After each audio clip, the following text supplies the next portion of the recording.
We have a very special guest in store today. We have the amazing Jason Roberts in the kitchen. What a treat. Welcome, mate. Cheers, brother. It's sort of nice to be hanging out with other chefs in the kitchen. People who just get food, right? Real delicious, comforting food. So I'm stoked to be here. I am the man, especially when you bring beef looking like this. Well, this is a really delicious product. This is Glenyarra Pastures. This is a flank steak. And I actually bought a little bit of a cheat sheet for you as well. Oh, look at this. So on my back, you can point it out. The thing I love about this flank steak, it's super underutilized. Right here. And if you were thinking... Matchy.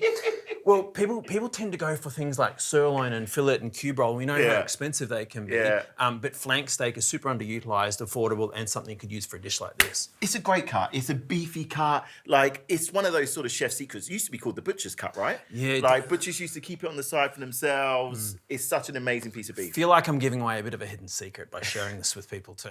Tell me what you're cooking today. All right, okay, so we're doing a delicious Glenyarra Pastures Beef Shawarma. So it's the flank steak. We're gonna load a pita bread with cabbage, whipped garlic tahini, and we're gonna make zhoug. So what we're gonna do, we're gonna start by slicing this delicious grass-fed flank on the bias, which means on the side. Then we'll marinate a little bit of cumin and coriander. See, this is the thing, and I know you know this. Look at the grain of this. It sort of all goes that way. You need to slice against the grain. This is where you start to reduce some of that chew.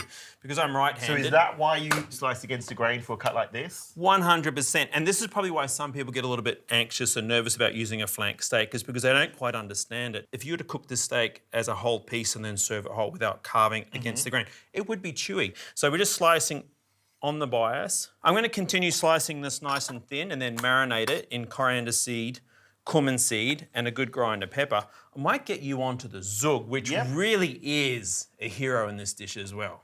I've never made zhoug before, so talk me through it. So it's a very delicious Middle Eastern style. Think of like chopped salsa with coriander. We've got jalapenos, garlic there. But what I think really sets it off is the fact that we use caraway seed, cumin seed, we use cardamom, so it's quite fruitful, spicy.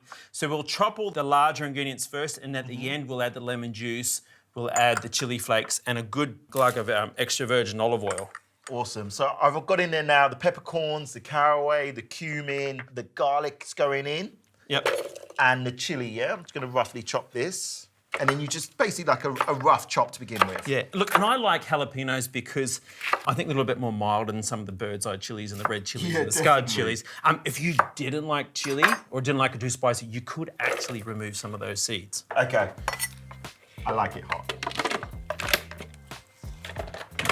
So you're only really looking for like a rough chop. You don't want it too fine. We don't want puree. We want texture. This is a textural dish. Bit of bite. Bit of bite, brother. Bit of bite.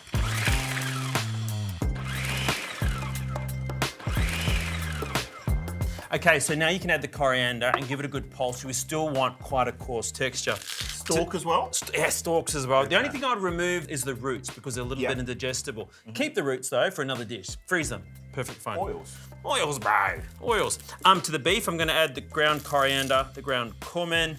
I'm gonna add a good grinding of salt. And this starts the marinating process. Now, if you could do this, say, 20 minutes to half an hour in advance, or you could just do it straight away because sometimes we're in a hurry, right? Always. Always. Now, I'm gonna use my hands, and the reason being because I like to feel the texture of the spice going into the meat. It's a much better way of sort of being able to regulate the spice over the meat. Okay, so that's about it there. I reckon you could actually take it out, put it in a bowl, and then add your lemon juice and olive oil. Okay, perfect. Okay, I'm gonna start threading our flank steak into ribbons. So the whole idea here is we could create a ribbon here, like that, and then just push the skewer through it, which make it a little bit quicker. That's cute. So the whole idea is you've got a little bit more surface area for texture. Yeah. All right, so... To really take in that marinade later. Exactly. And then what we have here is some pomegranate molasses, some of the delicious chili oil there, which will give it a bit more of an umami flavour, along with some cracked black pepper, which will help to glaze. So is it going to be a sticky kind of consistency to the glaze? Yummy, like... moist, beefy, sticky. Caramelised, those cork bits on the pan. Yeah, the sort of thing you don't want to brush your teeth with just so you can taste it the next morning.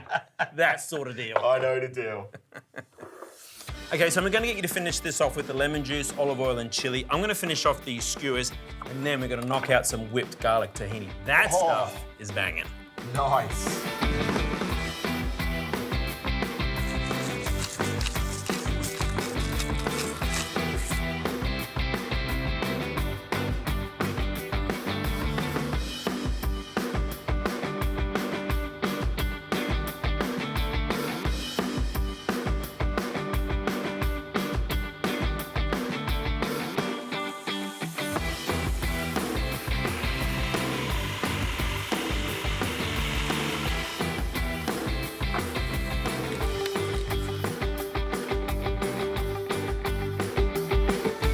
So then we're just gonna finish glazing these. They're pretty much cooked 2/3 of the way through, but the point is we want them to rest through so they stay nice and juicy. So pull them to the side. Always remember your residual heat. Keeps it cooking. So we'll give them one final glaze with our mixture of pomegranate, chili, and cracked black pepper. So it's nice and sweet. Now we're allowing it to rest so the flavour's sort of travelling through, as is the heat, so it's gonna stay nice and juicy. Let's grab a pita bread each, which is nice and warm. I would say what's quite cool is actually to split it in half. Okay, and stuff 2 halves. Stuff 2 halves, okay? Let's go with a little bit of hummus first. So hummus is great because, you know, you can buy this at the store. There's plenty of it on the shelf. You can make your own. Kind of add the red cabbage. So everything, and you get this, I know you get this, it's about texture, flavour, lots of flavour. We're going to take our beef. You can go crazy here, but I'm just going to take, say, half of that. I'm going to pull it off like that, so the beef sits in there. I'm going to give you the little version. Oh, I mean, you can have a whole skewer later. I'm building 2 over here. All right, you build 2. That's yours there. That's yours there. I'm going to grab some Zhoug. You need another spoon. So Zhoug, garlic tahini, and then for good measure, because when you get older, everything's about banging flavours. And there you have it, a delicious beef shawarma with a Glenyarra grass-fed flank steak. And if you want to get real chefy, we have these little tips in restaurants, right, where most people don't realise it. A good glog of olive oil over everything just makes it look pretty. Yeah. Draws you in. Draws you in. All right, so there's our hero product, and you made us one to smash together. That's just yours. That's I'm just not sharing. All right, then. I'm going to try and get this whole beef skewer. Go on. Go on. Get it in there. Look at that. This is my kind of food, Jason. You can come back anytime you want if this is how you're going to cook for me. I tell you what, more than ever, we need community. We need to share meals like this. Yeah. And the other thing I would really like to pay homage to and just really acknowledge is our farmers who work tirelessly 365 days a year. And they put really incredible food on our tables. Yeah, all about the produce. So what do we just eat it? Do we acknowledge? Do we shake hands? I don't know. Hey, do we let's kiss? cheers. Just cheers. Cheers. Cheers. You gotta look him in the eye. Always. Always. Always. Always. That is delicious. The flank is so tender. That zog, the tahini, the texture, you were talking about texture before, spot on. You get crunch, delicious. Now this is absolutely going to be on high rotation in your house. How delicious.